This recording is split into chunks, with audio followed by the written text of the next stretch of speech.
दोस्तों, अभी 2 दिन पहले सीरिया में एक इजरायली ड्रोन हमले में ईरान के एक बड़े कमांडर जनरल सैयद रज़ा मौसवी मारे गए। और उसके बाद ईरान ने लंबी लंबी धमकियां दी और कहा साहब हम इनका बदला लेंगे वगैरह वगैरह। और दिसंबर में ही आपने देखा 2 और सीनियर कमांडर सीरिया में मारे गए।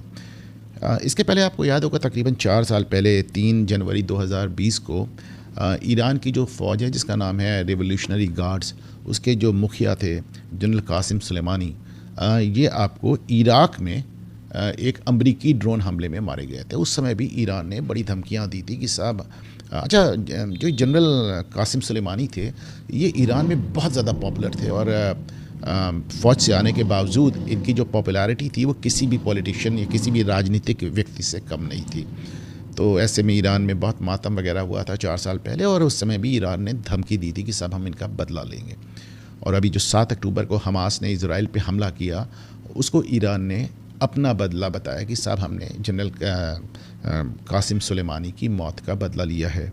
अब जनरल सैयद रज़ा मौसवी मारे गए हैं, सीरिया में मारे गए, इजरायली अटैक में मारे गए हैं, और इस बार फिर वो बदले की बात कर रहे हैं। हालांकि सवाल एक ये बनता है कि साहब ईरानी फ़ौज और ईरानी कमांडर और जनरल ईरान छोड़कर सीरिया और इराक में क्यों पाए जा रहे हैं? सब आप ईरान के फ़ौज के मुखिया हैं, कमांडर हैं, जनरल हैं, आपको तो ईरान में नज़र आना चाहिए ना।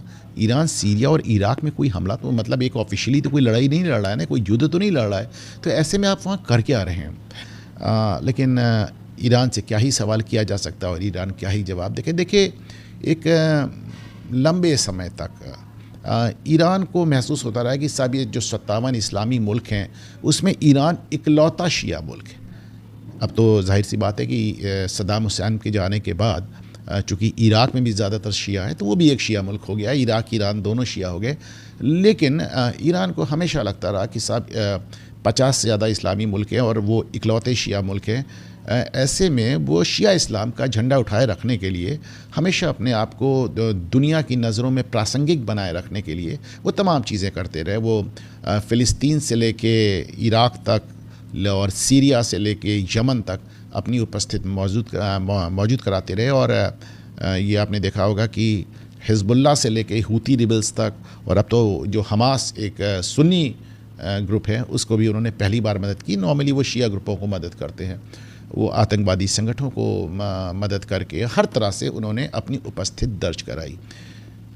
हालांकि इसकी एक कीमत चुकानी पड़ी ईरान को। 1979 में ईरान में इस्लामी क्रांति हुई थी। आयतुल्लाह खुमैनी आए थे, उन्होंने शासन अपने हाथों में लिया था और तब से लगातार उन पे प्रतिबंध जारी है। तो यानी आज तकरीबन 45 साल से ईरान पे सैंक्शंस यानी प्रतिबंध लगे हुए हैं, और इसकी इनकी ईरानी इकॉनमी को जिसे कहना चाहिए बहुत बड़ी कीमत चुकानी पड़ी।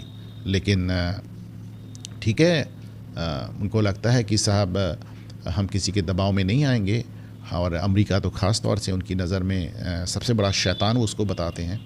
तो ऐसे में ईरान अलग अलग आतंकवादी गुटों को फाइनेंस करके उनके ज़रिए ट्रबल क्रिएट करा के, आपने देखा अभी हूती रिबल्स लगातार लाल सागर में हमला कर रहे हैं। आपने देखा हमास ने 7 अक्टूबर को क्या देखा, आपने देखा हिज़्बुल्लाह आज नहीं हमेशा से एक्टिव रहा है फ़िलिस्तीन में, लेबनान में, और वो हमले करता रहा है सीरिया में। आपने देखा ईरान ने किस तरह जाके सीरिया के गृह युद्ध में दखल दिया और वहाँ पे जाके शिया सुन्नी की लड़ाई में उसने एक हिस्सा लिया।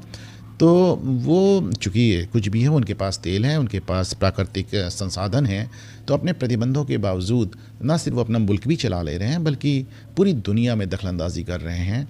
और हालांकि इसमें उनको कतर एक ऐसा मुल्क है जिसका बहुत सपोर्ट हासिल है। तो कतर क्यों ईरान को सपोर्ट करता है? कतर एक सुन्नी मुल्क है, कतर को सपोर्ट करके क्या मिल रहा है, कतर की नीयत क्या है, इस पर हम दूसरे वीडियो में बात करेंगे। पर अभी आप मान सकते हैं कि पिछली तकरीबन आधी शताब्दी से ईरान दुनिया से परेशान है और दुनिया ईरान से।